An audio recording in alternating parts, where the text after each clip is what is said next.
Bismillahirrahmanirrahim. Assalamualaikum warahmatullahi wabarakatuh. Alhamdulillahi rabbil alamin. Wassalatu wassalamu ala rasulillahil karimil amin. Nabiyyina Muhammad wa ala alihi wa sahbihi wa dhurriyyatihi wa ummatihi ila yaumiddin wa ba'd. Faya ahbaballahi wa ahbaba rasulihi sallallahu alaihi wasallam, أوصي نفسي وإياكم بتقوى الله فقد فاز المتقون فلا تموتن إلا وأنتم مسلمون فقال تعالى يا أيها الذين آمنوا اتقوا الله حق تقاته ولا تموتن إلا وأنتم مسلمون. Saudara-saudariku, berbahagia, bersyukur kita kepada Allah Subhanahu wa taala masih diberikan kesempatan untuk berkehidupan sampai dengan subuh kali ini di waktu Indonesia bagian barat, memasuki hari ke-6 di bulan Rabiul Akhir tahun 1443 Hijrah di hari Sabtu ini. Semoga Allah Subhanahu wa taala senantiasa memberkahi kehidupan kita, umur kita, membimbing kita untuk menata sisa kehidupan kita menjadi bagian episode kehidupan yang terbaik dibandingkan hari-hari sebelum yang telah kita lalui. Kita bermohon pada Allah Subhanahu wa taala semoga hamba-hamba Allah yang masih berkehidupan sampai detik ini namun belum beriman, dikuatkan jiwa mereka, dikuatkan lisan mereka untuk bersyahadat sebelum wafat kembali kepada Allah Subhanahu wa taala. Kita bermohon semoga para pelaku maksiat, dan boleh jadi kita termasuk di dalamnya, diberikan bimbingan oleh Allah Subhanahu wa taala, diberikan kelembutan hati untuk bertaubat sehingga mampu menata hidup lebih baik dan wafat dalam keadaan husnul khatimah insyaallah. Di kesempatan subuh kali ini kita akan mencoba meneruskan bahasan di Jumat lalu masih terkait berkelindan dengan bab doa. Kita telah membahas tentang esensi doa di awal jumpa kita. Mengapa manusia butuh untuk berdoa? Apa pentingnya doa terkait dengan aspek kehidupan kita? Kemudian di pertemuan lalu juga, di hari Jumat khususnya, kita sudah belajar bagaimana kita mendapati tempat-tempat terbaik untuk memanjatkan doa, pun waktu-waktu yang spesial untuk berdoa. Kini kita mencoba untuk belajar dari petunjuk Al-Quran, juga hadis-hadis Nabi Muhammad SAW tentang bagaimana cara menata kalimat-kalimat dalam doa, sehingga dengan itu lebih cepat dan lebih mudah sampai kepada Allah Subhanahu wa taala, dan tentunya lebih cepat dan lebih mudah mendapatkan jawaban di sisi Allah Subhanahu wa taala terkait apa yang kita harapkan dan menjadi bagian dari kebutuhan akan kehidupan kita, baik di dunia ataupun untuk mendapat bekal terbaik saat kembali kepada Allah Subhanahu wa taala. Sebelum kita masuki pada tatanan kalimat-kalimat Qur'aniyah, kalimat-kalimat doa yang terisyaratkan di dalam Al-Quran dan memberi petunjuk kepada kita demikian seharusnya doa ditata, kita harus mengenal kembali tentang sifat-sifat dan nama-nama terbaik yang melekat bagi Allah Subhanahu wa taala. Berkenan saya ingin mengingatkan kepada kita semua, diri saya dan teman-teman semua yang terhubung dalam ta'lim di subuh kali ini, bahwa di Quran surah ke-7 Al-A'raf di ayat 172 Allah Subhanahu wa taala telah memberikan informasi yang kuat kepada kita bahwa sejak dalam kandungan ibunda kita, proses kandungan di dalam rahim itu khususnya di usia 4 bulan, saat roh ditiupkan terjadi satu komitmen kita, dialog antara kita dengan Allah Subhanahu wa taala yang menghadirkan komitmen syahadat kita kepada Allah, sehingga dengan itu kita memiliki bekal utama berupa fitrah rabbaniyah saat terlahir ke dunia ini, dan dengan itulah kemudian kita berkehidupan, dan dengan itu pula kemudian kita kembali kepada Allah Subhanahu wa taala untuk berharap rahmatnya. Allah menyampaikan, a'udzubillahi minasyaitonirrajim, wa idz akhadha rabbuka min bani adama min zuhurihim dzurriyyatahum wa asyhadahum ala anfusihim alastu birabbikum qalu bala syahidna an taqulu yawmal qiyamati inna kunna an hadza ghafilin. Dan ingatlah, pahamilah, pelajari ketika Rabb Muhammad sallallahu alaihi wasallam mengambil satu komitmen, mengambil satu perjanjian pada setiap anak cucu Adam dalam proses kandungan ibundanya saat awal mula proses penciptaan. Ketika roh mulai ditiupkan, kemudian Allah mengambil perjanjian dengan mengatakan, alastu birabbikum, apakah engkau berkomitmen untuk menetapkan aku sebagai Rabbmu? Kita pernah jelaskan ketika Allah memilih kata Rabb mewakili sifat rububiyahnya yang menampakkan tanda-tanda ketuhanannya melalui perawatan, pemberian kebutuhan, menyembuhkan dan menyehatkan saat sakit, kemudian juga turunan-turunan lain yang menghadirkan perhatian-perhatian yang dengan perhatian itu menunjukkan ketuhanannya dan menjadikan kita semakin mengenal dan semakin semangat untuk mendekat kepada Allah Subhanahu wa taala. Baik tanda yang diberikan pada diri kita ataupun di semesta ini ataupun yang tertuliskan dalam Al-Qur'an yang dibacakan dalam setiap kesempatan sholat kita, semua itu dijadikan sebuah tanda untuk menyadari dan memahami bahwa hanya Allah Tuhan yang hak dan kepada Allah kita kembali. Demikian di Quran surah Fussilat surah ke-41 ayat 53 itu ditegaskan. Sanurihim ayatina fil afaqi wa fi anfusihim hatta yatabayyana lahum annahul haq. Kami akan tampakkan kepada mereka itu, kepada hamba-hambaku kata Allah, tanda-tanda yang mendekatkan mereka kepada Allah Subhanahu wa taala, baik pada diri manusia itu sendiri ataupun juga pada alam semesta yang bisa kita analisis sampai kita menyadari bahwa semua yang terkandung dalam Al-Qur'an, keterangan-keterangan firman yang Allah sampaikan, semua adalah nyata kebenarannya, absolut kebenarannya. Allah Subhanahu wa taala ketika menyampaikan nama sifatnya dengan kalimat Rabb, alastu bi rabbikum, ini memberikan kesan yang dalam kepada kita bahwa ada jaminan-jaminan rububiyah, perawatan, pemberian kebutuhan, kemudian juga perhatian-perhatian yang dalam, yang dengan itu semua kita tidak punya celah untuk menolak sedikit pun atau mengajukan syarat sekecil apapun. Lantas kita berkata, bala, tentu saja ya Allah, syahidna, kami bersyahadat.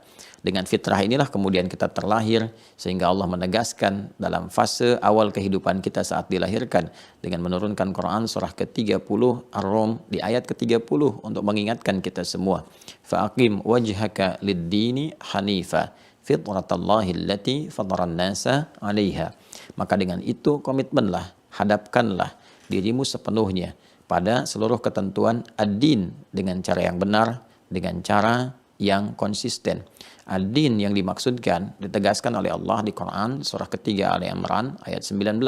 Inna ad-dina indallahi, sungguh yang dimaksud dengan ad-din di sisi Allah itu al-Islam, adalah Islam.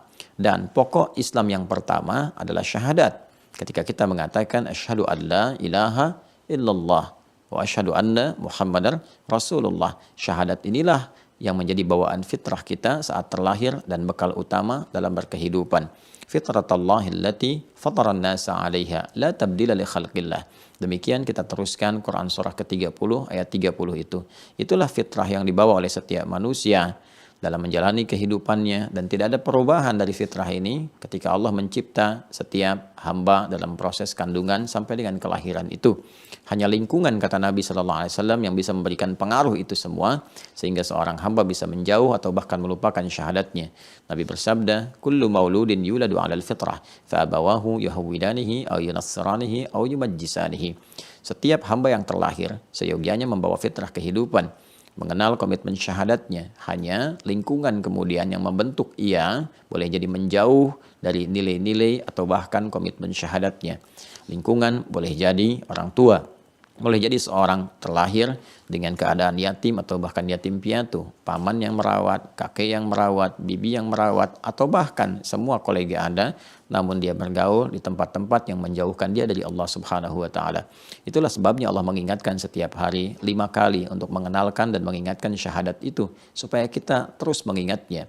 Quran surah ke-8 Al-Anfal di ayat kedua, innamal mu'minuna alladzina idza dzukirallahu wajilat qulubuhum. Sungguh pemilik iman yang sejati itu jika disebutkan nama Allah, jika disebutkan nama Allah, jika disebutkan nama Allah, ada getaran dalam jiwanya.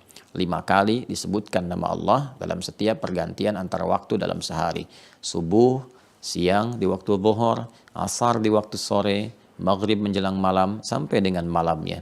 Subuh, zuhur, asar, maghrib, isya. Bukankah disebutkan, diperdengarkan nama Allah agar terdengar oleh pendengaran kita sampai ke jiwa kita.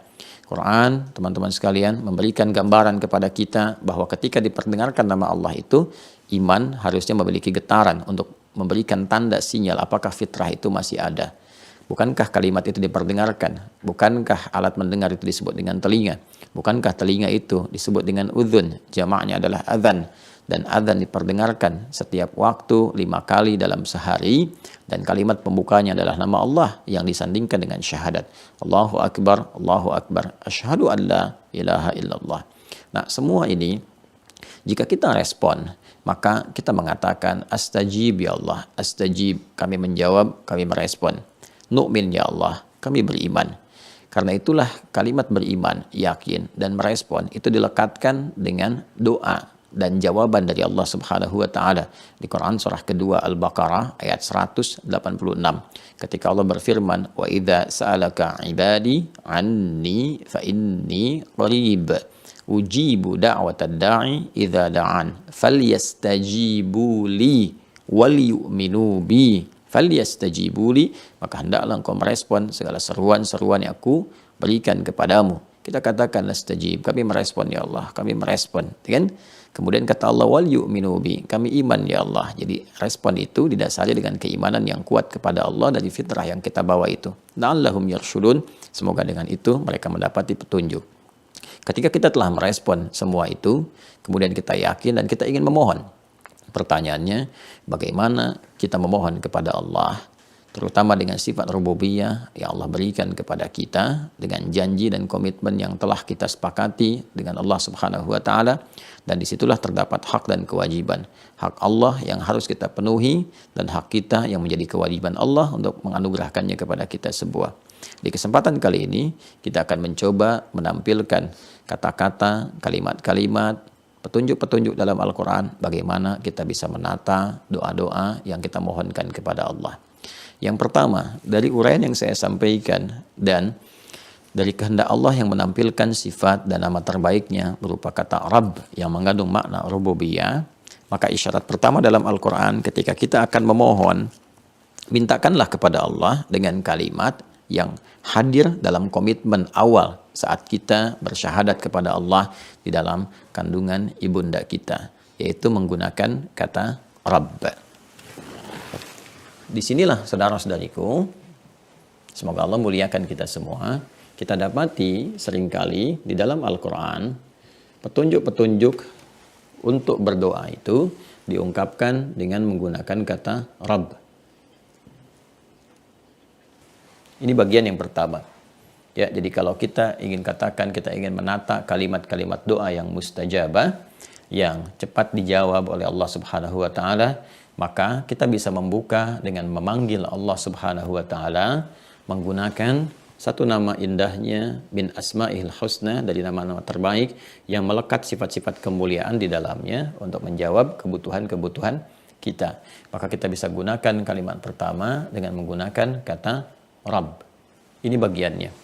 Mengapa ini penting untuk kita hadirkan? Karena tadi di Quran surah ke-7 Al-A'raf di ayat 172, nama ini dihadirkan oleh Allah Subhanahu wa taala sebagai bagian dari komitmen, ya, pemenuhan janji Allah kepada kita yang membawa sifat-sifat rububiyah.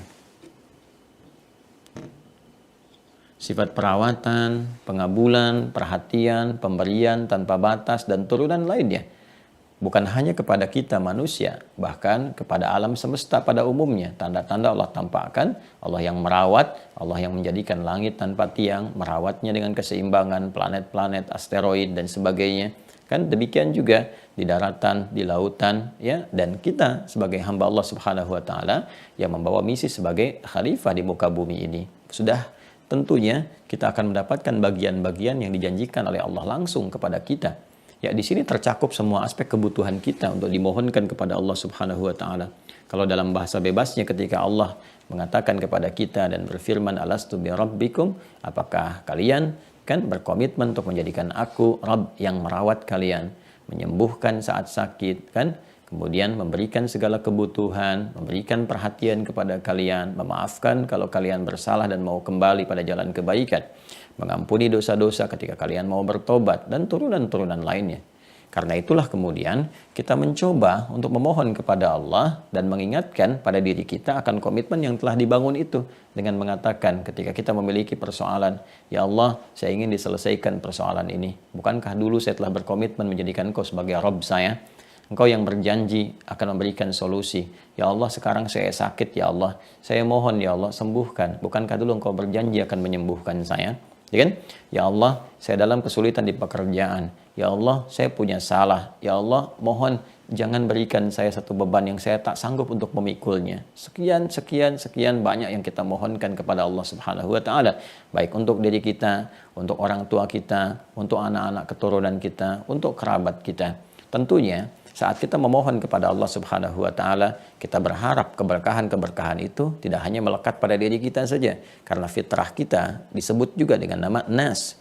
Ingat, ada ins, ada insan, ada bashar, ada bani Adam, ada An-Nas. Sekian nama yang dilekatkan pada manusia dengan diksi yang berbeda dan dengan dilalah, petunjuk-petunjuk penekanan makna yang tidak sama.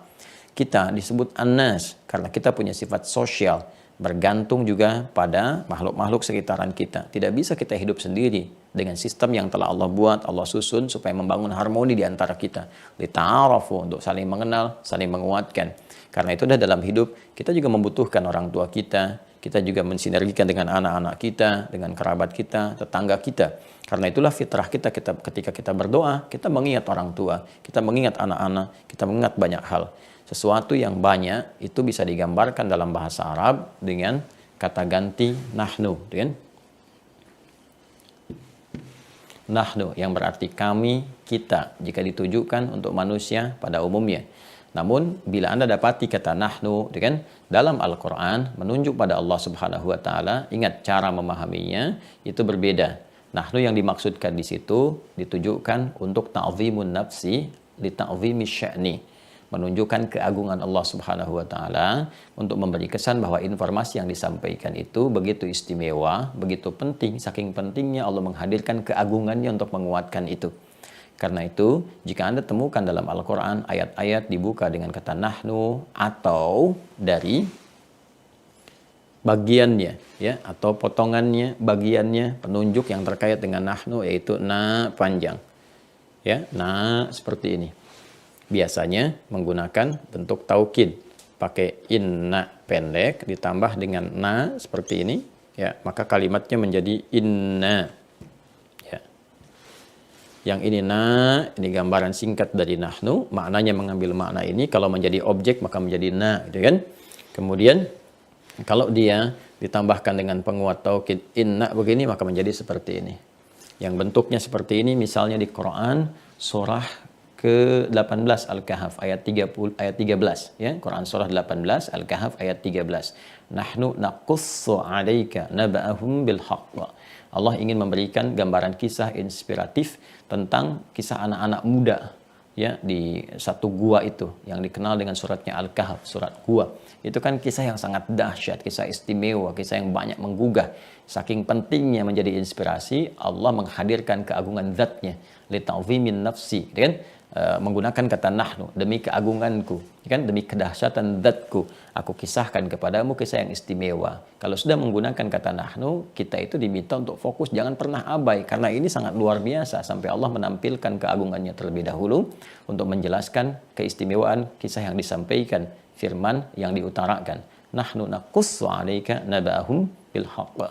Ada yang menggunakan inna seperti ini, nahnunya tidak digunakan. Ada seperti kisah tentang informasi tentang malam Al-Qadar di Quran surah 97 itu, ya, dengan namanya Al-Qadar. Inna anzalna, kan? Inna ini anzalnahu fi lailatul qadar. Wa ma adraka ma lailatul qadar. Lailatul qadri khairum min alfi syahr.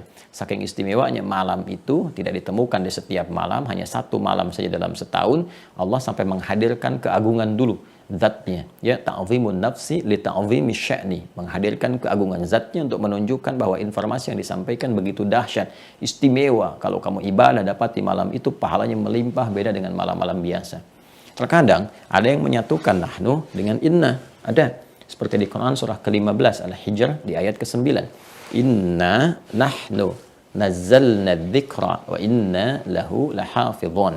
Sungguh, ya, kami yakinkan, ya, sungguh kamilah, kata Allah Subhanahu wa taala. Yang dimaksud kami dalam terjemahan di situ bukan bentuk jamak kepada Allah, bukan, itu salah memahami, artinya tidak mengerti tentang pemahaman dalam bahasa Arab, gitu kan?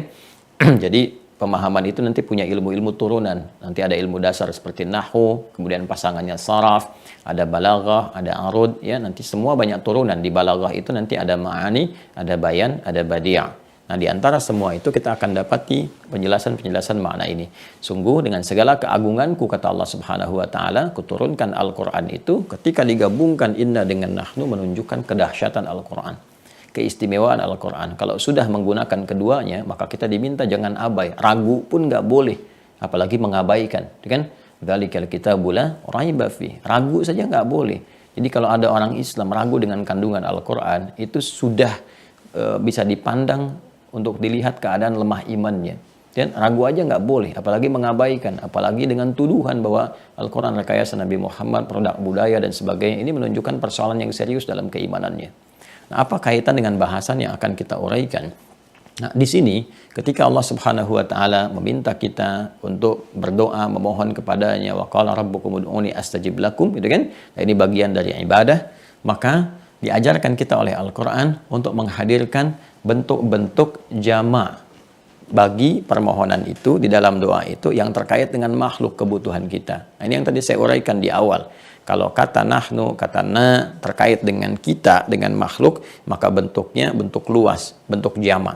Kalau dikaitkan dengan Khalik, Allah Subhanahu wa taala, maka yang dimaksud ta'zimu nafsi, ya, menghadirkan keagungan Allah Subhanahu wa taala. Yang dengan keagungan itu banyak manfaat dan keistimewaan kita dapatkan. Doa karena ini terkait dengan kita, kebutuhan kita, kan? Disinilah kemudian Allah mengajarkan kepada kita untuk memohon kepada Allah Subhanahu wa taala dalam doa itu yang mencakup keseluruhan. Dan ini mengesankan juga supaya ada hal fitrah yang dilekatkan pada jiwa kita untuk berbagi. Jangan pelit. Kalau nggak bisa berbagi dengan ilmu, nggak bisa berbagi dengan harta, nggak bisa berbagi dengan tenaga, masa iya sih untuk doa saja juga nggak bisa berbagi? Kan nggak bayar juga, ya kan? Kan juga fisiknya nggak terlalu banyak dikeluarkan untuk bersuara. Dengan tenaga mungkin kesulitan, ya kan? Dengan harta mungkin tidak dimiliki untuk saat itu. Dengan ilmu mungkin belum bisa diutarakan. Masa dengan doa pun nggak mampu, kan? Nah, karena itulah kemudian di dalam kalimat Rabb ketika digunakan untuk bermohon seringkali ditambahkan dengan na untuk menghadirkan keluasan berkah yang kita mohonkan kepada Allah lewat kalimat ini. Untuk itulah kita temukan kalimat Rabbana, Rabbana, Rabbana, Rabbana. Ini secara umum. Berbeda nanti kalau misalnya kita ingin spesifikan hal itu memang terkait masalah kita yang tidak harus semua orang itu mengalami itu. Ya, baru kita katakan nanti dengan bentuk tunggal. Nanti kita katakan ini, kalau ini Rabbana, kan? Asalnya nanti ada ya, ya Rabbana, itu kan? Kemudian ya-nya dibuang untuk mempercepat, langsung menunjukkan pada kata Rabbnya untuk mempercepat permohonan kita kepada Allah. Rabbana. Kemudian kalau kita ingin jadikan ini bentuk spesifik kita yang mengalami dan tidak semua orang merasakan itu, kan? Maka kita kemudian jadikan Rabbnya ini ya ditambah dengan ya, kan? Seperti ini. Nah, nanti ini harakatnya menjadi kasrah. Ya, rumus cepatnya kalau ada ya, kan? Yang huruf sebelumnya itu untuk mempercepat ya, rumus cepatnya ini kasrah. Ya pasangan dengan kasrah. Kalau ada alif ini fathah, kalau ada waw ini dhammah. Kan? Nah, ini perhatikan baik-baik, ya-nya ini menunjukkan kepada ya mutakalim, menunjuk kepada kita ya yang merasa memiliki Allah Subhanahu wa taala sebagai Tuhan, ya. Jadi Tuhannya siapa? Allah, gitu kan? Nah, jadi di sini kita katakan Rabbi, ya Allah, ya Tuhanku, gitu kan? Yang berjanji kepadaku, ya Allah yang memberikan satu komitmen kepadaku untuk memenuhi kebutuhan jika aku membutuhkan, gitu kan? Yang akan mengabulkan jika aku memohon. Maka kita katakan Rabbi, gitu kan? Nah, ada rumus cepat juga. Kadang-kadang kalau kita ingin mempercepat dengan menyebut meminta dan ingin memohon dan segera dikabulkan, biasanya Al-Quran juga mengajarkan bahwa ininya dipercepat untuk takhfif, meringankan bacaan, juga tasri, mempercepat pengabulan doa. Jadi cukup kita bacakan begini, ya, Rabbi, ya, Rabbi begini, ya kan? Nah, ya-nya hilang, tapi ditunjukkan dengan kata kasrah bahwa ada ya sebelumnya di sini. Ya, tapi untuk mempercepat kalimat, untuk gambaran percepatan permohonan, karena sifat manusia itu dikiaskan di sini oleh Allah Subhanahu wa taala, ditunjukkan ya secara tidak langsung bahwa umumnya manusia kalau berdoa pengen cepat dikabulkan, itu sifatnya. Ya, makanya dia pun meminta cepat gitu. Itu sebenarnya sebuah, kadang-kadang jadi sebuah penunjukan fitrah, tapi sindiran yang tajam juga. Kalau minta sama Allah pengen cepat-cepat, kalau diminta Allah dilambat-lambat. Ya itulah umumnya manusia gitu ya. Nah, tapi itu juga diluruskan nanti dalam beberapa hal. Jadi kalau kita temukan kata Rabbi, ya seperti ini nih. Nah, berarti ini permintaannya spesifik hal yang dialami oleh pribadi yang mungkin tidak setiap orang merasakan apa yang kita ingin mohonkan. Ya, kalau ingin kita percepat, ya-nya ini kita bisa hilangkan, baca begini dengan penunjuk kasrah. Kalau kita ingin hadirkan suasana tenangnya, suasana kedamaian memintanya, suasana kepasrahan kitanya gitu kan. Nah, kita boleh hadirkan kembali huruf ya-nya dengan mengatakan Rabbi gitu kan. Ya, jelas ya? Nah, tapi kalau yang kita mintakan itu sifatnya luas, orang lain pun juga merasakan itu pada umumnya, itu kan pengen mendapati itu juga gitu kan, maka kita bisa hadirkan nah di sini. Ya, maka kita diajarkan oleh Al-Qur'an dengan mengucapkan Rabbana, Rabbana, Rabbana, Rabbana. Rabbana la tu'akhidna in nasina aw akhtana. Rabbana wa la tahmil 'alaina isran kama hamaltahu 'alal ladzina min qablina. Rabbana wa la tuhammilna ma la taqata lana bih. Rabbana, Rabbana, Rabbana, Rabbana. Ya kan? Kemudian yang paling ya favorit ya, yang paling viral, bahkan punya istilah sendiri kan, orang Indonesia khususnya, doa sapu jagat kan. Di Arab aja nggak dikenal nih doa sapu jagat. Ya, orang kita sudah punya istilah sendiri. Tidak salah, karena memang fungsinya ini banyak sekali untuk apa namanya, memenuhi aspek kehidupan dunia dan akhirat kita. Ya, maka di Quran surah ke-2 Al-Baqarah ayat 201. Ini doa yang seringkali kita mohonkan dalam setiap penutup doa-doa yang kita sampaikan. Rabbana, ini kan? Atina fid dunya hasanah wa fil akhirati hasanah wa qina adzabannar. Itu kan? Ini doa yang sering kali kita panjatkan dan mengandung unsur ini. Jadi sekali lagi, kalau kita kemudian ingin memohon kepada Allah Subhanahu wa taala, kan? Kita bisa gunakan kalimat-kalimat ini untuk bermohon kepada Allah, ya, bergantung kepada aspek apa yang akan kita mohonkan. Kalau pribadi gunakan Rabbi, ya. Ya, kalau misalnya istri ini mau lahiran, kan? Anak kita yang mau lahiran nih, ya, sedang dalam proses mau lahiran. Kemudian kita bermohon kepada Allah, kan anak kita yang sedang lahiran, bukan anak orang lain, kan? Ya, maka kita mohonkan Rabbi habli minas salihin, misalnya kan, ya Allah, anugerahkan padaku anak yang terlahir ini, misalkan jadi anak yang saleh dan seterusnya. Ya, kalau kita ingin mohonkan secara umum, kan, dalam banyak orang kita berdoa dengan orang tua murid, kan, dengan anak-anak didik dan sebagainya, maka kita gunakan Rabbana, ya Rabbana hablana minas salihin, kan? Atau kita ingin bermohon dengan kawan-kawan kita, kan, atau ingin mendoakan apa namanya, anak-anak milenial yang masih single, kan? Kalau single kan status ya, kalau jomblo itu nasib gitu. Gitu kan, saat dikatakan Rabbana hablana min azwajina wa dzurriyyatina qurrata a'yun, ya waj'alna lil muttaqina imama. Atau dengan pengajian ibu-ibu, bapak-bapak juga, saat kita memohon bersama-sama kepada Allah, Rabbana hablana min azwajina, ya Allah anugerahkan dari pasangan-pasangan kami, gitu kan, istri-istri kami, kita semua memohon kepada Allah, gitu kan, anak-anak yang saleh, anak-anak pelipurara, itu kan, penghadir suka dalam kehidupan, dan jadikan mereka imam bagi orang-orang takwa. Kurang lebih demikian. Nah, jadi teman-teman sekalian, inilah kata Rabb, ya, yang kita mohonkan. Dan dalam kata ini terkandung makna yang dahsyat, jangan sembarangan. Ya, jangan sembarangan. Ini mempercepat pengabulan doa karena Al-Quran yang mengajarkan. Cuma persoalannya, apakah setiap orang yang baca Rabbi Rabbana ini akan cepat dikabulkan? Nah, ini yang penting kita tahu rumusnya. Ilmu ini yang penting kita keluarkan. Kalimat Rabb ini, ingat ketika Allah sampaikan di Quran surah 7 ayat 172 kan diikat dengan komitmen. Ya. Diikat dengan komitmen. Di sini ada hak dan kewajiban. Alastu bi rabbikum qalu bala syahidna. Kan dalam kalimat Rabb itu kan terikat sebuah komitmen pemberian, ya, perhatian dan pemenuhan segala kebutuhan itu diikat dengan penghambaan kepada Allah. Ada sifat ubudiyah. Makanya rububiyah itu penampakan tanda-tanda yang menjadikan kita itu sadar untuk menuhankan Allah. Sedangkan pembuktian menuhankan Allah itu dengan ibadah. Itu kan konsepsinya ada di Quran surah ke-20 Taha ayat ke-14. Innani anallahu la ilaha illa ana fa'budni. Jadi Allah tegaskan, sungguh kan tidak ada Tuhan selain aku. Akulah Allah, nggak ada Tuhan selain aku yang layak dipertuhankan. Jika kalian sudah yakin, kan sudah sadar dengan semua itu, menuhankan aku, buktikan itu semua dengan menyembahku. Maka ketika Allah tampakkan tanda-tanda di semesta pada diri kita, kita mendengar, melihat, merasakan, dan meyakini Allah sebagai Tuhan, butuh pembuktian. Ketika kita membuktikan itulah kemudian ini, nilai-nilai yang terkandung pada kata Rabb itu akan diberikan kepada kita saat kita memohonnya. Ya. Nah, maka konsepsi kata Rabb ini bukan hanya terikat pada satu pemenuhan kebutuhan, ya kan? Ada satu perhatian yang dalam, ya, dan jaminan-jaminan kehidupan yang telah dijanjikan.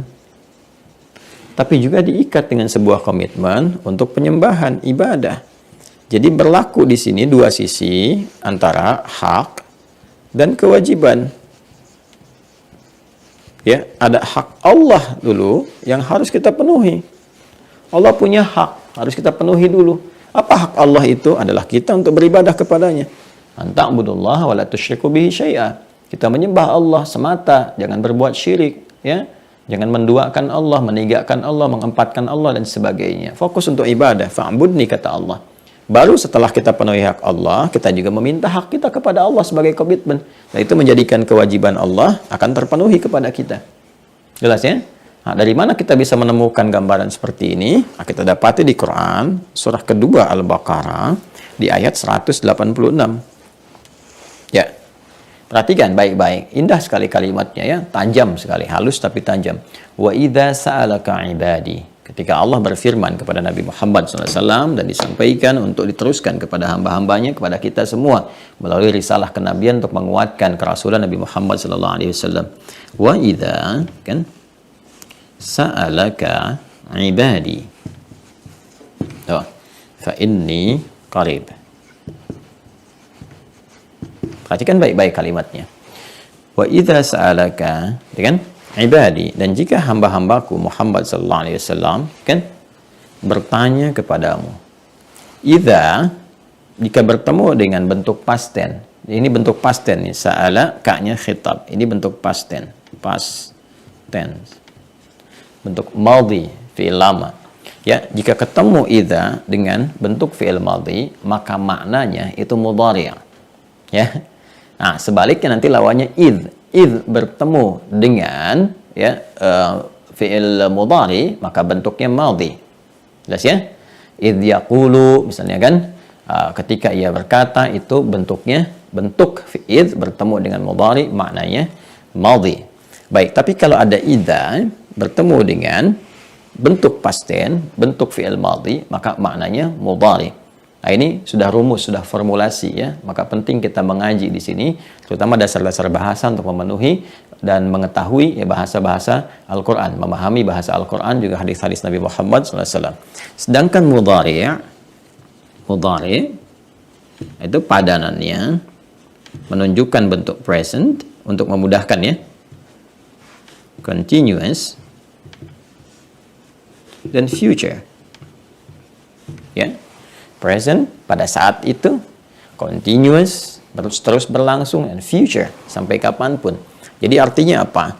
Muhammad SAW boleh jadi pada saat ini di era engkau berdakwah membawa misi risalah, ada akan bertanya kepadamu, kan? Di antara hamba-hambaku. Ada juga nanti itu akan terus berkelanjutan, bukan sekarang saja, nanti akan begitu sampai di masa depan, sampai kehidupan berakhir. Ya, ada hamba-hambaku, disebut hamba. Ya, bertanya kepadamu, ingin mendekat kepadaku, ya, ingin mendekat kepada Allah Subhanahu wa Ta'ala. Baik, biasanya kan motif orang untuk mendekat kepada Allah itu kan umumnya dua, ya kan? Dan dua ini pun mengacu nanti berkumpul terkristalisasi pada satu. Apa itu? Yaitu berdoa, minta, mohon, butuh. Ya, pasti ada kebutuhan. Umumnya hamba itu kembali kepada Allah itu untuk meminta, ya, untuk menghadirkan kebutuhan. Biasanya kan kalau nggak tobat, ya berarti butuh sesuatu. Makanya orang-orang yang tobat pun, ya, sadar akan kesalahan sebesar apapun itu, masya Allah masih disebut ibad oleh Allah, hamba. Itulah rahimnya Allah. Jadi keterlaluan, ya, saya bisa katakan keterlaluan gitu. Kalau ada hamba masih berkehidupan, berlumur dosa, Allah sudah menampilkan satu kasih tertingginya untuk mengampuni, dan dia nggak ambil itu. Ya, itu kan keterlaluan itu, ada sifat sombong, seakan-akan punya kuasa. Makanya itu dikecam sekali oleh Allah Subhanahu wa taala. Ya, itu hamba seburuk apapun. Saya sering katakan, saudara-saudariku, kita ini bukan makhluk sempurna. Pasti ada titian salah yang pernah kita lalui. Dan orang salah terbaik itu ketika dia masih menuntut haknya untuk menjadi soleh. Ya, dengan cara apa? Dia bertobat, kembali kepada Allah, meninggalkan maksiat sebesar apapun. Karena itu saya sering katakan, Allah lebih mencintai pelaku maksiat yang mau bertobat dibandingkan dengan orang soleh yang tidak pernah merasa salah. Ya, Allah lebih mencintai pelaku maksiat yang mau bertobat dibandingkan dengan orang yang merasa soleh dan tidak pernah merasa salah. Ya, jelas ya? Nah, maka dari itu di Quran surah 39 Az-Zumar ayat 53 Allah sampaikan ada hamba-hamba Allah yang sudah banyak berlumur dosa. Ya, dan mereka itu disebut dengan israf. Israf, tapi masih disebut dengan ibad. Israf itu yang nggak terlukiskan lah, hampir semua mungkin dikerjakan. Yang kalau orang lain berdosa, dia belum kerjakan, kayaknya nggak enak rasanya gitu. Tapi Allah tetap katakan pada Nabi Muhammad SAW, Qul li'ibadiyalladzina asrafu ala anfusihim. Katakan Muhammad SAW, sampaikan pada hamba-hambaku, masih disebut hamba. Ya, alladzina asrafu ala anfusihim, yang telah berbuat israf pada diri mereka sendiri, berlumur dosa banyak, ya, pernah berzina, pernah mabuk, pernah mencuri, pernah korupsi dan sebagainya. Selalu ada masa untuk titik balik itu. Kata Allah, la taqnatu min rahmatillah. Jangan putus asa dari rahmat Allah. Minta rahmatnya, minta pemenuhan ampunan. Allah ampuni sebelum nyawa sampai ke kerongkongan. Itu kurang apa lagi itu? Ya, kasih Allah kepada setiap hamba itu. Itu luar biasa ibad. Ya, ada lagi yang memang hamba-hamba yang soleh, yang dia pun berdoa lagi. Kan hamba soleh dengan hamba salah kan doanya bisa berbeda, walaupun intinya mendapatkan rahmat Allah Subhanahu wa taala. Yang salah minta diampuni dosa, yang soleh minta surga, minta titian dalam kehidupan dan sebagainya. Ya, jadi ada hal-hal yang ada pembeda di antara keduanya, ada kesamaan. Kan saleh dan salah minta ampunan, gitu kan? Yang saleh minta konsistensi istiqamah, yang salah kemudian minta dibimbing untuk lebih baik, salah minta ampunan tobat, saleh minta istiqomah, ya kan? Yang saleh tapi single dan jomblo minta istri koma. Baik, kembali ke sini ya. Nah, ibad. Nah, ketika hamba ini mencari, ingin mendekat kepadaku, dia ingin berdoa, gitu kan? Ingin minta kebutuhan, dijawab oleh Allah, fa inni qarib, tegaskan pada mereka, aku dekat. Dalam bahasa psikologi dalam sekali. Ya, sangat dalam, gitu kan? Kalau Anda bertanya, sampai mana ya Ustadz Adi ya, gitu kan, di acara ini gitu, datang nggak ya? Nah, ketika yang ditanya menjawab, sudah dekat. Itu kan memberi ketentraman pada diri kita. Ini dibandingkan, aduh belum ada info nih. Bayangkan kalau misalnya bertanya kepada Rasulullah SAW, ya Rasulullah, bagaimana, apakah doaku akan dijawab oleh Allah? Aduh, belum ada info. Kebayangkan, belum turun wahyu, kebayangkan. Ya, tapi ketika turun jawaban, sungguh Allah amat dekat. Itu menenangkan kepada jiwa. Ya, nggak usah mencari-cari berlebihan. Ya, Allah sangat dekat. Nggak usah berteriak-teriak. Allah sangat dekat. Kan? Minta dengan bahasa yang wajar. Minta dengan memohon kepada Allah. Minta dengan bahasa yang kita dengar dengan kolbu kita. Lalu apa yang terjadi? Perhatikan kalimatnya. Ujibu da'watad da'i idza da'an.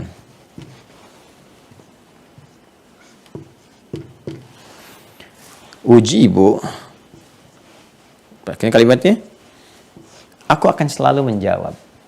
Ada kontinuitas. Ketika ini berbentuk makna mudhari, makna ini kan tampilan idza dengan sa'ala. Ketika berbentuk mudhari, maka jawabannya pun mudhari. Ya. Tapi inilah indahnya Al-Quran. Yang ini pakai idza bentuk past tense karena ingin menunjukkan konsistensi Allah dalam menjawab. Seperti orang dulu pun ketika berdoa aku jawab, maka kapanpun hambaku berdoa, aku pasti akan jawab. Karena itulah bentuk jawabannya langsung menggunakan mudhari'. Tapi kenapa di sini pakai idza dan bentuk madhi? Karena jawaban Allah itu berlaku baik untuk di masa lampau ataupun untuk di masa-masa selanjutnya. Memberikan kesan demikian kepada kita. Jadi sebetulnya dalam pemahaman fikih doa itu nggak ada doa yang nggak dijawab sepanjang apa yang kita mohonkan itu kebutuhan kita. Karena Allah mengabulkan apa yang kita butuhkan dan tidak selalu memberi apa yang kita inginkan. Ya kan? Maka seharusnya dijawab. Jadi kalau nggak terjawab ada sesuatu yang salah gitu dalam permohonan kita. Kalau terlambat itu kemudian kita rasakan ada sesuatu yang belum maksimal. Apa itu? Ya kan? Seharusnya kan kata Allah, ujibu da'watad da'i idza da'ani, aku senantiasa menjawab gitu kan doa-doa hambaku yang menyeru aku jika mereka memohon kepadaku. Nah, tapi ini kembali ke sini Allah ingatkan komitmen ini. Fal yastajibuli. Ya, fal yastajibuli. Ini fal yastajibuli. Maka kamu pun, kata Allah, penuhi kewajiban kamu kepada aku. Respon seruan-seruanku. Tuh kan? Nah ini kan? Makanya Allah kan men-trigger kita kan? Menjadikan ibadah itu sebagai katalis. Meminta kita beribadah kan? Ya, sebagai pemenuhan komitmen. Bisa saja Allah langsung mengabulkan doa. Tapi kan ini nggak jalan nih, hak dan kewajiban. Sedangkan Allah itu kan maha adil. Semua hukum yang Allah tetapkan harus berjalan untuk menunjukkan keadilannya. Jadi sebetulnya ketika kita diminta untuk merespon seruan Allah dengan diturunkannya ibadah, baik berupa sholat misalnya, kan? Ada puasa, ada interaksi dengan Al-Quran, ada umrah, ada haji, sebetulnya itu adalah jawaban dari pemenuhan ini hak-hak kita. Karena kan hukumnya terikat dengan komitmen kita, ada hak dan kewajiban. Jadi sebetulnya ibadah itu diturunkan, itu untuk memenuhi kebutuhan kita. Saya sering katakan Allah nggak butuh dengan sujud, rukuk kita. Semuka langit dan bumi tidak bersujud kepada Allah. Tidak menurunkan status Allah sebagai Rabb. Tetap Rabbil Arsyil Azim. Ya Allah yang Maha Kuasa. Mudah mengganti dengan makhluk yang lain. Tapi ibadah itu kembalinya kepada kita. Untuk kebahagiaan kita, kesuksesan kita, ketentraman kita. Bahagia yang menghadirkan kesuksesan, kebahagiaan, ketentraman. Itu disebut dengan falah namanya. Karena itulah ketika kita menunaikan sholat pun tujuannya untuk falah kita. Kan diperdengarkan di telinga kita. Hayya 'alas shalah, hayya 'alal falah. Kan kamu yang butuh itu. Kamu yang minta. Kamu yang pengen. Kamu yang ini. Kamu yang itu. Ini aku berikan sekarang jalannya. Aku berikan pintunya. Aku kasih pintu, kamu nggak buka. Tapi kamu nuntut dan mempersalahkan aku. Kamu sehat. Itu kan? Ya, kenapa engkau pakai gitu akalmu? Kenapa cara berpikirmu seperti itu? Kamu minta sama aku. Kata Allah kan begitu bahasa bebasnya gitu kan. Aku kasih jalannya. Ini pintunya, kamu tinggal buka, kamu nggak lakukan, lantas kamu menyalahkan Allah. Kan nggak adil di situ, ya kan? Ini kan sudah kita bangun komitmennya, kan sama saja gitu. Anda juga misalnya kepada makhluk, kepada kawan, kepada pimpinan mengajukan proposal, kan ada jalan juga kan? Di kemanusiaan Anda bikin proposalnya, Anda datang, Anda hubungi dulu, dan Anda menghadap, Anda sampaikan hajat. Jadi dalam dunia kemanusiaan, Anda bisa mudah memahami kenapa persoalan-persoalan yang esensial seperti ini, yang gampang untuk dipahami, kita nggak ngerti gitu. Bukan kita. Ada yang nggak ngerti. Ya, kan jadi persoalan seperti ini. Dan tunjukkan pada saya, di mana ada sosok yang berjanji memperhatikan kita, memenuhi kebutuhan tanpa batas. 5 kali dalam sehari ditawari setiap pergantian waktu. Nggak ada. Pimpinan sehebat-hebatnya, sehari mungkin nggak akan bisa menerima Anda. Ya, sekalipun belum tentu bisa. Coba Anda datang kepada pejabat tertinggi, datang. Anda baru masuk lingkaran istananya, boleh jadi sudah nggak bisa masuk. Pakaiannya harus disesuaikan, tuh kan? Pakai sendal belum tentu bisa masuk. Kemudian jadwalnya teratur, belum tentu bisa ketemu, belum macam-macam. Ya? Sekali nggak bisa balik lagi di hari itu. Ini 5 kali dalam sehari. Itu pun dituntut kita, diwajibkan supaya terpenuhi kebutuhan kita. Kalau mau minta lebih daripada itu, boleh. Ya silahkan, ada duha waktunya, ada saat malam di gelap gulitanya, ada menjelang ke subuh, silahkan bebas. 24 jam terbuka. Sepanjang kita mau memohon kepadanya, mendekat kepadanya, sampai Anda bisa merasakan kenikmatannya dan mengatakan, Fabi ayyi ala'i rabbikuma tukadziban Rabb. Fabi ayyi ala'i rabbikuma tukadziban Rabb. Ya, jadi teman-teman sekalian, ini sebetulnya rahasianya di sini nih. Poinnya. Jadi kalimat Rabb ini akan berfungsi dengan maksimal jika falyastajibu ini kita kerjakan dengan baik. Kan ini komitmen iman, ya kan? Makanya ketika setelah selesai dituntaskan falyastajibu, imannya diingatkan. Kalau Anda bertanya gini, ini untuk bisa menutup celah Anda bertanya, kenapa sih ya Allah saya mesti harus kerjakan dulu ini untuk mengabulkan doa saya gitu kan? Allah tegaskan lagi, wal yu'minu bi. Hei, kamu kan telah iman kepadaku. Dan dalam iman itu kita komitmen. Ya, kamu kan yang mengatakan bala syahidna, kita komitmen. Aku pun komitmen. Ya. Jadi sebetulnya untuk pemenuhan ini komitmen iman kita kepada Allah Subhanahu wa taala. Wal yu'minu bi. Dan berimanlah kepada aku. Dengan dasar iman itu kemudian kau ibadah, dan dengan itulah kemudian aku penuhi hak. Jadi hubungan antara ibadah dengan doa itu sangat dalam sekali. Bahkan karena itulah kemudian doa disebut dengan ibadah. Kan pernah saya sampaikan ketika Allah berfirman di awal jumpa kita, masih ingat? Ketika Allah mengatakan wa qala rabbukum ud'uni astajib lakum. Ya, dan Allah Subhanahu wa taala Rabbu pakai Rabb tuh. Berfirman, ya kan? Wa qala rabbukum ud'uni, berdoalah kepadaku astajib lakum. Innal ladzina yastakbiruna an ibadati, itu doa disebut ibadah. Ya, jadi doa itu bagian dari ibadah, saking lekatnya dengan ibadah disamakan oleh Allah, disebut doa itu ibadah. Karena itu kalau doanya pengen cepat dijawab, ibadah ditingkatkan. Ya. Ibadah, makanya diturunkan ibadah itu sebetulnya untuk kita. Sekali lagi ini cara memahaminya begini, kalau kita paham hikmah dan fikihnya, kita akan senang menunaikan ibadah. Ya, jadi ketika muncul panggilan zuhur, Allahu Akbar, Masya Allah, ini pengabulan doa saya nih. Cara berfikirnya begitu. Ini nih yang kemarin saya mintakan akan dijawab. Ini nih persoalan hari ini yang sedang rumit, Allah pasti akan selesaikan. Iman, kan dasarnya iman, yakin tanpa ragu. Pasti Allah selesaikan. Saya dipanggil sekarang untuk menghadap. Datang. Anda dipanggil pimpinan batuk, Anda langsung siap-siap. Menghadap siapa? Datang Anda dipanggil Allah yang menciptakan pimpinan Anda. Kan? Ini kan luar biasa teman-teman sekalian. Harusnya kita cepat respon. Tapi kalau kita hanya melihatnya dengan kacamata hukum formal saja, secara fikih, wajib ngelihatnya ke situ. Nggak dalami ini hikmahnya apa. Maka yang muncul adalah keterpaksaan, ya, dengan dihiasi dengan kemalasan kadang-kadang. Baru tadi subuh, nggak kerasa duhur lagi. Baru duhur dasar lagi gitu kan. Cara berpikir yang keliru karena nggak didasarnya dengan ilmu yang mendalam di sini. Maka lihat, ketika Allah panggil kita untuk ibadah, sholatkah dan lain turunannya, ini sesungguhnya untuk mempercepat pengabulan doa. Dan di sini kita bermohon, bukankah dalam sujud kita meminta, dalam ruku kita berdoa, berdiri kita memohon. Karena itu semua orang-orang dulu yang soleh-soleh, baik dari karangan para nabi, rasul, dan turunan-turunan lain, ya, sahabat, tabi'in, orang-orang soleh, ulama, itu memanfaatkan sholat untuk berdoa betul. Dan mereka menyenangi sholat, apapun profesinya. Ya, Uthman bin Affan radhiyallahu taala anhu misalnya, Abdurrahman bin Auf, Tamim Ad-Dari, itu kan orang-orang hebat, orang-orang kaya, pebisnis hebat, asetnya luar biasa.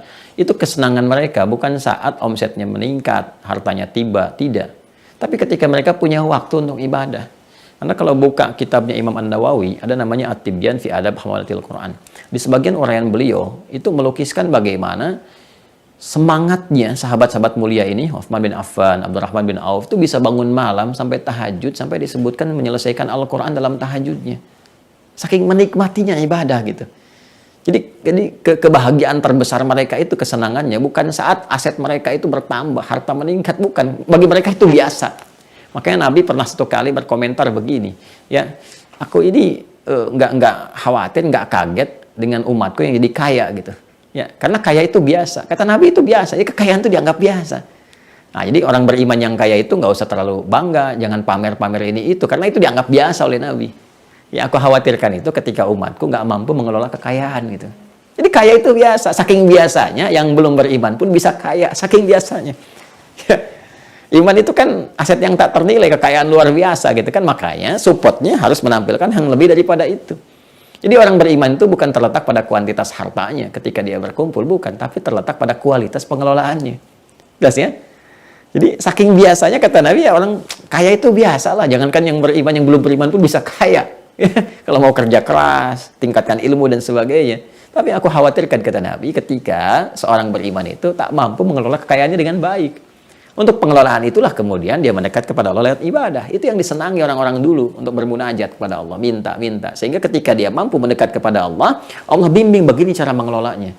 Karena itulah ketika harta dititipkan pada orang beriman, sebanyak apapun, itu tepat guna. Ya, dahsyat itu. Banyak orang-orang kaya, kayaknya melimpah itu. Dikasih-kasih ke orang, dibagi ini nggak habis-habis tuh. Ya. Dan menariknya mereka hidupnya sederhana aja gitu. Padahal asetnya banyak, kekayaannya melimpah. Kan pernah dengar kisah Umar bin Khattab, Umar bin Abdul Aziz, bagaimana mereka berkehidupan, kesederhanaan mereka. Apa hartanya nggak ada? Ada. Asetnya banyak. Yang kalau sedekah, kalau infak juga sangat luar biasa gitu kan. Nah, saya mau kembali ke sini. Nah, akumulasi teman-teman sekalian, ibadah ini itu disebut dengan takwa namanya. Makanya dalam takwa itu senantiasa bersanding dengan ibadah kan? Kan? Dzalikal kitabu la raiba fihi hudal lil muttaqin. Siapa orang takwa itu? Alladzina yu'minuna bil ghaib, iman, wa yuqimunas shalah, salat. Wa mimma razaqnahum yunfiqun, infaq. Walladzina yu'minuna bima unzila ilaika, interaksi dengan Al-Qur'an dan seterusnya.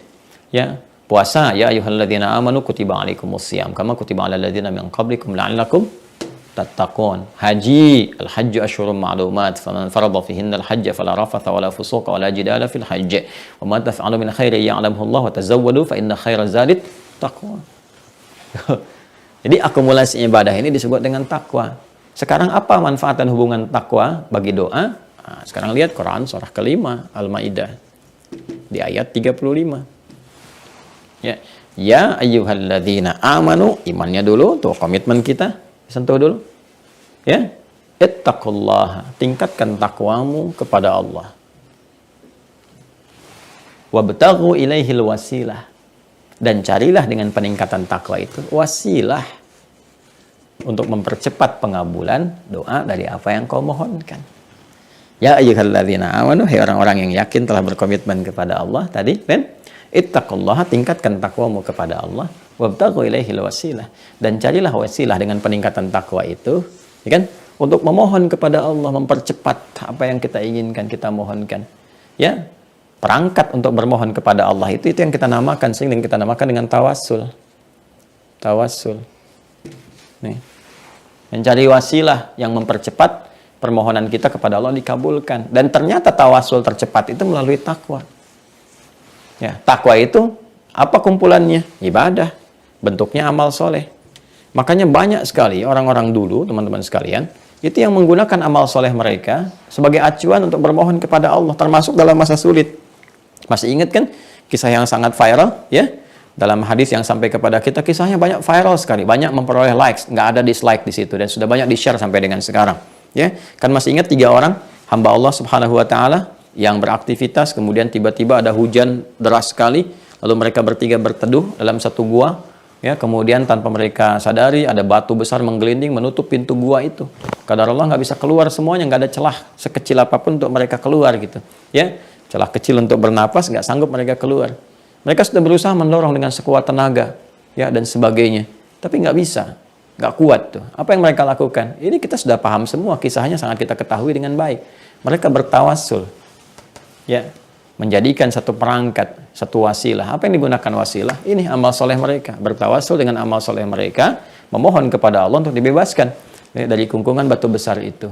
Maka yang satu bermohon kepada Allah, ya dia mengandalkan amal solehnya yang pernah dia lakukan dengan berbakti kepada ibunya. Bagaimana dia makan dan minum, tidak menyentuhnya sebelum ibunya menyentuhnya. Bagaimana dia minum susu, biasa memberikan kebiasaan susu kepada ibundanya itu. Dikasih susu sampai ibunya kemudian minum dulu, baru dia kemudian tertidur. Satu saat dia datang, ibunya tertidur, dia pegang itu bejana susunya sampai ibunya bangun.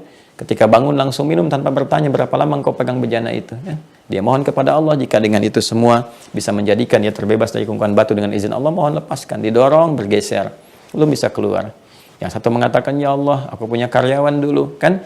Kemudian dia bekerja, tapi dia pergi entah kemana, belum mengambil gajinya. Setelah sekian lama, ya dia nggak datang juga, aku investasikan, aku khawatir nilainya menurun, ya kan? Maka aku kemudian investasikan dengan kambing, kambing itu makin banyak, sampai jadi peternakan kambing. Datanglah kemudian orang itu untuk mengambil gajinya, aku tunjukkan tuh gajimu semua kambing ada di sini. Dia katakan, janganlah bercanda denganku, jangan meledek. Aku jawab, aku tidak meledek, aku tidak bercanda, ini semua punya kamu. Aku pisahkan ketika engkau nggak datang, aku investasikan supaya nilainya tidak menurun. Sekarang ini semua punya kamu. Jadilah kemudian dia juragan peternakan. Dia meninggalkan aku tanpa sedikit memberikan bagian kepadaku, dan aku ikhlas dengan semua itu.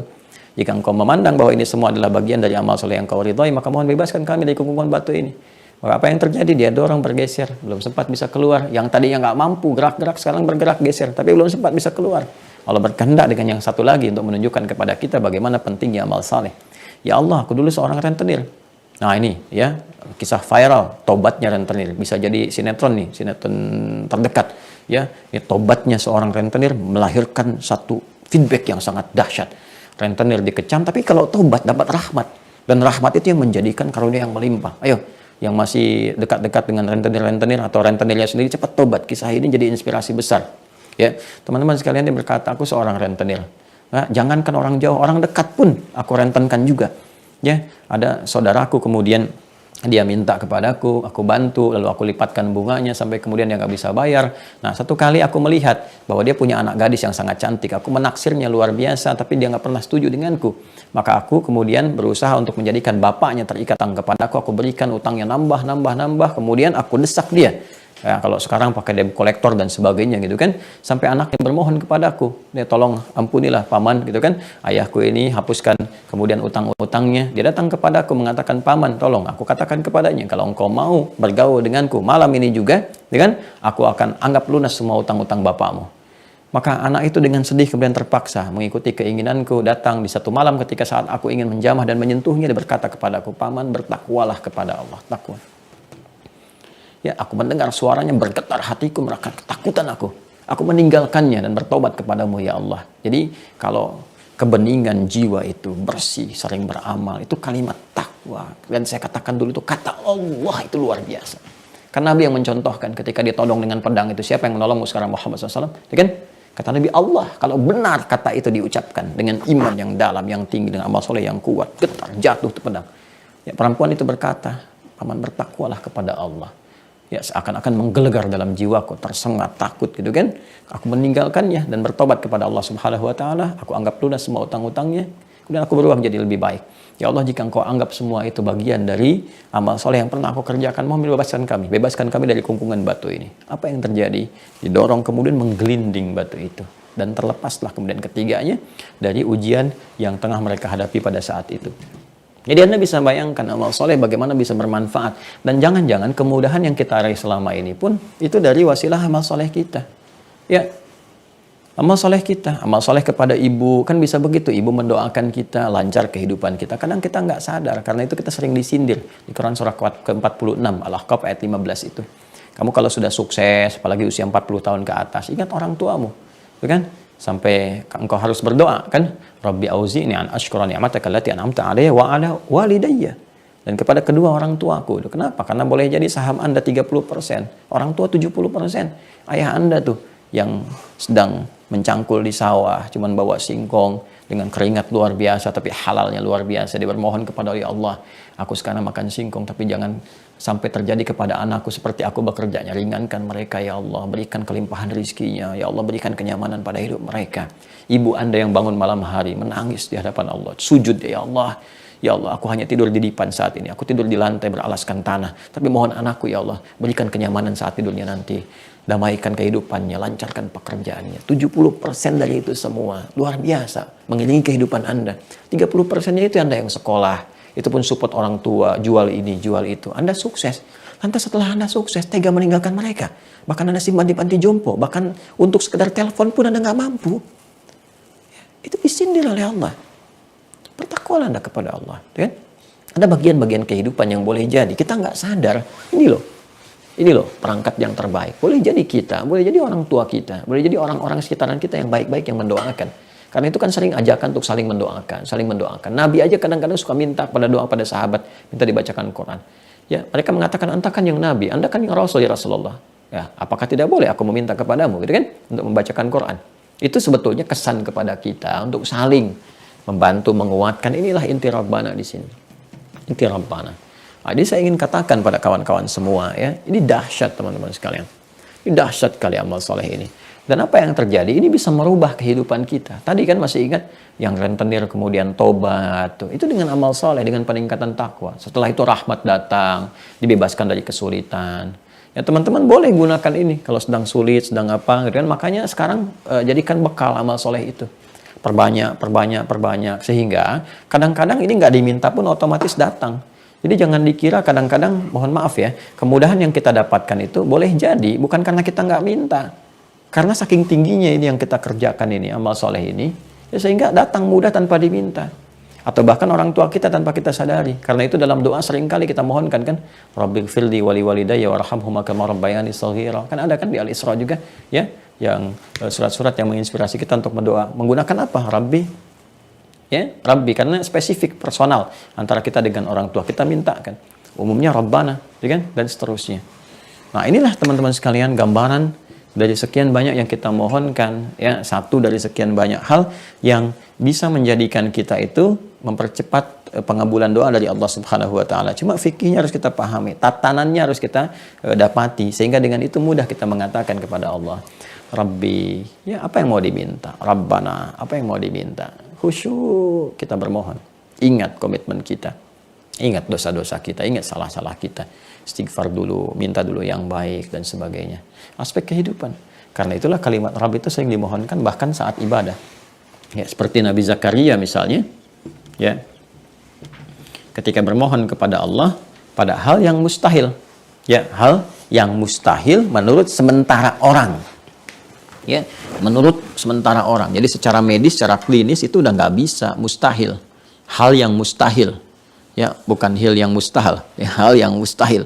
Ketika divonis istri beliau yang sudah sepuh, Nabi Zakaria juga sudah sepuh, sudah beruban, kan, rambutnya memutih, fisiknya letih, istrinya divonis, mohon maaf, menopause dan mandul. Secara klinis gak mungkin punya keturunan, secara medis itu mustahil. Apa yang terjadi? Beliau memohon kepada Allah dengan menyebut namanya. Di dalam sholat, di mihrabnya Maryam, beliau bermohon. Apa yang terjadi? Quran surah ketiga Ali Imran, ayat ke-38 sampai 39. Ya, hunalika da'a Zakaria Rabbah. Di mihrab itu Nabi Zakaria bermohon kepada Rabbnya, kepada Allah Subhanahu wa taala. Qala Rabbi. Tuh.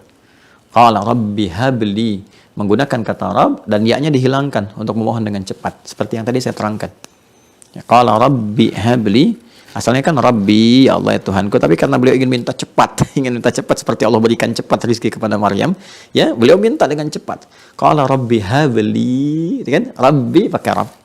Ya Allah, ya aku berkomitmen iman kepadamu, menuhankan engkau, menyembahmu. Sekarang pun aku mohon ya Allah lewat salatku. Qala Rabbi habli. Aku mohon kepadamu ya Allah dengan namamu, pemberi tanpa batas, yang tidak punya batasan dalam pemberian. Mereka mengatakan, aku punya keterbatasan untuk punya keturunan. La tadharni farda ya Allah, jangan biarkan aku sendiri. Aku mohon kepadamu ya Allah, Rabbi habli min ladunka dzurriyyatan thayyibah.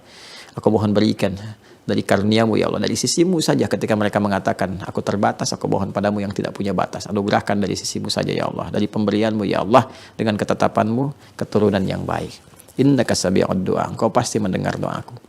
Kalau maha pemberi tanpa batas yang aku komitmen menyembahnya, menuhankannya, dan aku yakin dia akan mengabulkan doaku, mendengar doaku. Kalau pada yang semua ini belum mampu ya Allah, doaku ini terjawab ya Allah, maka tunjukkan kepada aku dengan cara apa lagi aku mesti bermohon. Ya? Kalau dengan semua ini belum mampu mengabulkan doaku, tunjukkan kepada aku dengan cara apa lagi mesti bermohon. Apa yang terjadi? Ketika nama ini disebutkan, disandingkan dengan Asmaul Husna yang paling indah, jawabannya, fanadathul malaikatu wa huwa qa'imun yusalli fil mihrab. Annallaha yubashshiruka bi Yahya. Langsung turun malaikat, nggak pakai jeda, nggak pakai lama, gercap, gerak cepat, dan pakai fa, harf atfin rabitin baina syai'aini bila hudud. Huruf perangkai di antara dua peristiwa tanpa jeda. Peristiwa pertama bermohon, peristiwa kedua pengabulan. Antara mohon dengan pengabulan doa nggak ada jeda, selesai dibacakan, turun jawaban. Ya, dan apa yang terjadi? Yang terjadi adalah permohonan itu disampaikan lewat salat dalam ibadah. Wa huwa qa'imun yusalli fil mihrab, sedangkan beliau masih berdiri dalam salatnya. Salat yang belum selesai, masih berdiri. Masih berdiri dalam salat, minta kepada Allah. Turun malaikat menyampaikan, Annallaha yubashshiruka bi Yahya. Allah memberi kabar gembira kepadamu bahwa engkau akan punya anak. Langsung namanya diberikan oleh Allah Yahya. Ya? Di kesempatan lain beliau juga menyampaikan, Rabbi la tadharni farda, ya, wa anta khairul warithin. Ya Allah, jangan biarkan aku sendiri, pakai Rabb. Ya. Jadi banyak nanti kalimat-kalimat menggunakan Rabb. Ya, Nabi Ayub ketika berdoa pakai Rabb katanya. Di Quran surah 21, Al-Anbiya ayat 83. Ya. Ketika beliau bermohon kepada Allah Subhanahu wa taala, ini menarik sekali. Allah bukanya dengan fathah. Ya, wa ayyuba, dan aku buka, fathah kan membuka gitu kan. Jadi nasab, tanamkan dengan kuat dalam jiwa, aku buka kisah ini. Wa ayyuba idnada rabbahu anni masaniyad durru wa anta arhamur rahimin. Idnada rabbahu, Rabb. Ya. Dan wa ayyuba kan Dan aku buka kisah Ayub, tanamkan dengan kuat dalam jiwamu. Idnada rabbahu, ketika ia menyeru Rabbnya. Ya, dia berkata, anni masani yadhurru wa anta arhamur rahimin. Penyakit ini sudah mulai menyakitiku ya Allah, sedangkan kau yang paling sayang kepadaku. Ya, jika aku mohon kepada yang paling sayang kepadaku belum terkabulkan, kepada siapa lagi aku mesti mengadu? Maka fastajabna lahu. Ya, kemudian kami jawab doanya. Ya, fakashafna ma bi min dhurrin wa atainahu ahlahu mithlahu ma'ahum rahmatan min indina wa dzikra lil 'abidin. Ya kan? Maka kami sembuhkan penyakitnya. Kemudian kami kembalikan karunia-karunia lebih besar dari sebelumnya. Datangkan lagi anak-anak mereka, anak-anak Ayub alaihissalam dan istrinya, gitu kan. Masya Allah, kan 12 anaknya meninggal ketika ujiannya besar sekali. Ya, apa yang terjadi ketika sehat, kan istrinya mengandung lagi, setiap lahir kembar jadi 24, 2 kali lipat. Kemudian hartanya balik lagi lebih banyak. Dan ini menjadi pengingat, inspirasi untuk hamba-hamba Allah yang soleh, untuk kita semua. Rabb, dahsyat sekali. Ya, tapi apakah ketika mengatakan itu tanpa ibadah? Tidak. Nabi Ayub malah meningkat ibadahnya, meningkat ibadah, karena itu Rabbnya berfungsi. Nabi Zakaria menggunakan kata Rabb ini dalam salatnya. Ya, demikian hal-hal yang lainnya, gitu kan. Jadi kita bisa dapatkan satu gambaran dari apa yang kita kaji pada kesempatan subuh kali ini, bahwa pertama, Allah itu maha kasih. Ya, maha sayang kepada kita, Rahman dan Rahim, yang menjadikan kita terpelihara dalam kehidupan. Allah menginginkan misi kita di dunia ini dijalani dengan penuh kesenangan dan ketenangan. Ya, tapi semua itu didapati kalau kita kembali kepada petunjuk Allah. Qul nahbitu minha jami'a fa imma ya'tiyannakum minni huda faman tabi'a hudaya fala khaufun 'alaihim wa lahum yahzanun. Bahkan sejak Adam dan istrinya diturunkan, kata Allah, turun kalian ke bumi, tugas kalian dimulai sekarang. Maka saat kalian menjalani kehidupan, aku berikan petunjuk, pedoman hidup. Kalau kalian ikuti pedoman ini, aku jamin bahwa berkehidupan di bumi itu, membawa misi khalifah itu, kata Allah, tidak akan pernah merasakan kegelisahan dan tidak akan pernah merasakan kesedihan. Artinya tidak gelisah itu tenang, tidak sedih itu senang. Ya, menikmati kehidupan dengan senang dan tenang sepanjang mengacu pada ketentuan pedoman Allah. Jadi berkehidupan itu menyenangkan. Berkehidupan itu menenangkan. Ya, senang dan tenang. Karena itulah jika kita ingin senang dan tenang, maka banyaklah mendekat kepada Allah dengan meningkatkan ibadah, dengan berdoa, bermohon, sehingga dengan doa itu ada ketenangan dalam jiwa kita. Ini yang bisa kita bahas pada bagian pertama tentang menata kalimat doa yang mustajabah. Nah, sekarang kalau kita sudah panggil Rabb, kan? Bagaimana menyusun kalimat permohonannya? Kan baru namanya kita ketahui, kan? Susunan katanya seperti apa? Kalimatnya bagaimana ketika meminta, yang dengan itu ada getaran dalam jiwa kita yang mampu menggetarkan arsy dan seketika diberikan oleh Allah jawabannya. Itu yang esok hari insya Allah kita akan bahas di kesempatan subuh. Dan ini akan menjadi bagian terakhir dari fikih doa yang kita bahas sejak pertemuan yang lalu. Jadi sudah ada 4 episode dan besok yang kelima sebagai penutup dari bagian gambaran doa. Nah, mudah-mudahan dapat satu pencerahan ya. Dan bisa kita amalkan dalam kehidupan dan saling mendoakan. Saya juga sama, butuh didoakan, masih banyak kesalahan-kesalahan, masih butuh banyak tambahan pengetahuan yang dengan itu bisa belajar lebih baik lagi. Jadi kalau ada yang kurang-kurang mohon dimaafkan. Ya, namanya berkehidupan pasti juga kata Allah kan, wa ma'utitu minal ilmi illa qalila. Aku nggak berikan pada kalian pengetahuan kecuali sedikit. Nah, ini saya cuma punya sedikit, ini yang bisa saya berikan. Banyak hamba-hamba Allah yang lain, para ulama yang sudah banyak mendapatkan lebih daripada apa yang saya raih sampai dengan subuh kali ini. Tapi mudah-mudahan dari yang sedikit ini ada kebaikan-kebaikan sehingga bisa menjadi jariah. Mohon didoakan untuk ikhlas, tulus disampaikan. Dan semoga dengan itu teman-teman juga berkenan mendoakan saya supaya diampuni dosa-dosanya oleh Allah Subhanahu wa taala. Demikian juga orang tua kami, keluarga kami, dan untuk Anda semuanya. Saya mencintai Anda semua karena Allah Subhanahu wa taala.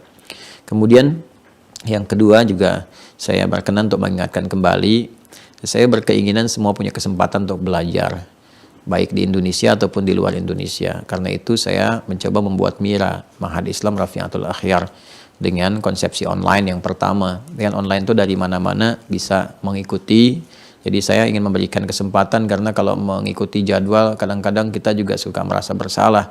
Ya, banyak yang masuk, ya, tapi kita harus tata, kan nggak mungkin kita bisa menata 1000 permintaan misalnya kan dalam setahun kita mengaturnya seperti apa, sementara ada hak dan kewajiban juga yang harus kita penuhi, termasuk belajar juga, ibadah juga, dan sebagainya. Karena itu kalau kita satukan, kadang-kadang minta 1 dengan 2 isinya sama saja, ya. Kemudian di waktu-waktu maulid semua tema minta maulid, ada 20-30 misalnya pengajuan temanya maulid. Kenapa nggak bersatu dalam satu ta'lim kita ajarkan? Ada permintaan berapa banyak fikih sholat, semua sama. Jadi kalau kita bisa kumpulkan dan belajarnya lebih serius, kita ada kurikulumnya, tertata, pemahamannya kita uji, insya Allah itu lebih terukur. Ya, karena itu yang sering bertanya sampai sekarang untuk ke Mira sangat mudah sekali ya. Anda bisa masuk di webnya di Mira Institute ya. Nanti akan diarahkan kemana. Anda dapatkan dulu paket untuk belajar di UAH Corner untuk catatan Anda, buku-buku dan sebagainya. Setelah itu nanti jadwalnya ada Senin sampai Kamis ya. Pengayaannya nanti di hari Kamis, Senin sampai Rabu materi terukur terkurikulum. Kemudian Jumat, Sabtu, Ahad kita bisa belajar secara umum dengan teman-teman yang lain juga yang terhubung dengan kita semuanya. Dan semua pembelajaran ini proses belajar seperti sekarang dan saya fasilitasi juga insya Allah dengan Zoom, kami fasilitasi itu semua gratis karena saya nggak mengharapkan apapun dari pembelajaran, itu yang paling enak kita tampilkan. Adapun kalau buku paket di UAH Corner itu untuk mencetak, untuk juga bisa mencetak lagi bagi yang lain, gitu kan? Dan ada pendukung-pendukung yang bisa kita gunakan untuk kepentingan yang lebih baik gitu, dan itu tidak seberapa. Kemudian juga teman-teman sekalian, alhamdulillah ini perjalanan pendidikan sedang berlangsung, sekaligus nanti saya umumkan. Mungkin formalnya nanti direkam juga secara terpisah bahwa insya Allah kita membuka kembali untuk program Pukau. Pukau itu pendidikan utama ya, kadar ulama. Jadi saya sudah berjalan ini angkatan keempat ya, angkatan keempat untuk bisa menerima santri khusus ya. Nggak usah datang ke sini ya, ini nanti akan disampaikan, nggak usah ke Bekasi, nggak usah langsung bawa koper titipkan ini itu, tidak, nggak usah. Ini kita umumkan ada kualifikasinya. Alhamdulillah mulai tahun ini kita buka ikhwan dengan akhwat, tapi ini santri khusus. Saya hanya terima 10 orang.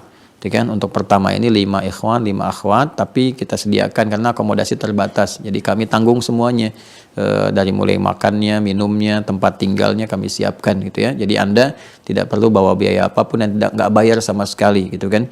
Jadi nanti belajar saya langsung yang mengajar dengan beberapa syekh juga. Nanti ada syarat-syarat yang disampaikan, di antaranya 30 juz, harus hafal dulu hatam 30 juz karena ini untuk pendidikan ulama. Nah, nanti untuk juga mengajar juga di pesantren yang telah saya siapkan. Jadi nanti belajar dengan saya, nanti ada fase usia untuk memperdalam keluar, kita kirim seperti yang sekarang. Ada yang di Madinah, ada yang di Mekah, di Ummul Qura, ada yang di Al-Azhar, ada yang di Sudan, ada yang di Turki. Nah, kita berharap nanti pulang bisa menggantikan. Jadi kalau saya pun tiba ajalnya kemudian meninggal dunia, ada yang meneruskan perangkat-perangkat yang sudah kita siapkan jadi wakaf, teman-teman bantu untuk pesantren, untuk apa, itu bukan milik pribadi ya, itu dijadikan sebagai wakaf untuk umat Islam nantinya. Jadi ketika berkelanjutan, berkemajuan, semoga ada pahala untuk kita semua. Ya, nanti teman-teman bisa bantu kalau ada yang bersinergi, saya akan sampaikan. Silahkan sama-sama nih, ini pesantren baru yang SD kan. SD itu nggak ada tinggal, nggak ada boarding. Berjalan insya Allah itu sudah 70%-an. Teman-teman boleh kemudian mau bantu di situ. Nanti kita yang siapkan sama-sama yang SMP. Sampai SMA itu boarding tinggal. Dan itu nanti akan digunakan tempatnya untuk Mahasanti Mira juga di waktu-waktu senggang. Jadi sebulan bisa di sana ya. Summer class nanti untuk yang luar negeri boleh di sana belajar lagi. Nanti kalau sudah desainnya siap, saya sampaikan, nanti kita sama-sama bangun ya, dan sama-sama kita miliki untuk kita kelola dengan baik untuk ke depan. Itu yang bisa saya sampaikan teman-teman. Berjumpa esok hari untuk meneruskan kajian kita di subuh ini, untuk mencari pedoman dalam Al-Quran, menata kalimat doa supaya Allah mengabulkan kita dengan lebih baik. Terima kasih. Maafkan saya yang masih banyak salah. Semoga Allah mengampuni kita semua. Jika ada benar, itu petunjuk dari Allah dan Rasulnya untuk kita amalkan. Semoga titian kebaikan ini diridhai oleh Allah Subhanahu wa Ta'ala dan diikhlaskan dalam menyemai setiap kebaikan yang bisa kita tunaikan. Allahumma taqabbal minna innaka antas sami'ul alim wa tub 'alaina innaka antat tawwabur rahim. Rabbana atina fid dunya hasanah wa fil akhirati hasanah wa qina adzabannar. Allahumma 'allimna ma yanfa'una wa faqihna ya Allah fima ta'allamna. Fahimna ya Allah fima ta'allamna wa waffiqna lin'amala ma fahimnahu ya arhamar rahimin. Allahumma ij'alna min ahli al-Qur'an واجعل القرآن صاحبا لنا في الدنيا وشفيعا لنا في الآخرة يا أرحم الراحمين. اللهم يا رب العالمين اجعلنا من محبي نبينا الكريم رسولك الأمين سيدنا محمد وعلى آله وصحبه وذريته وأمته إلى يوم الدين. وصلى الله على حبيبك الكريم سيدنا محمد وعلى آله وصحبه وذريته وأمته إلى يوم الدين. وآخر دعوانا سبحانك اللهم وبحمدك نشهد أن لا إله إلا أنت نستغفرك ونتوب إليك والحمد لله رب العالمين. Assalamualaikum warahmatullahi wabarakatuh.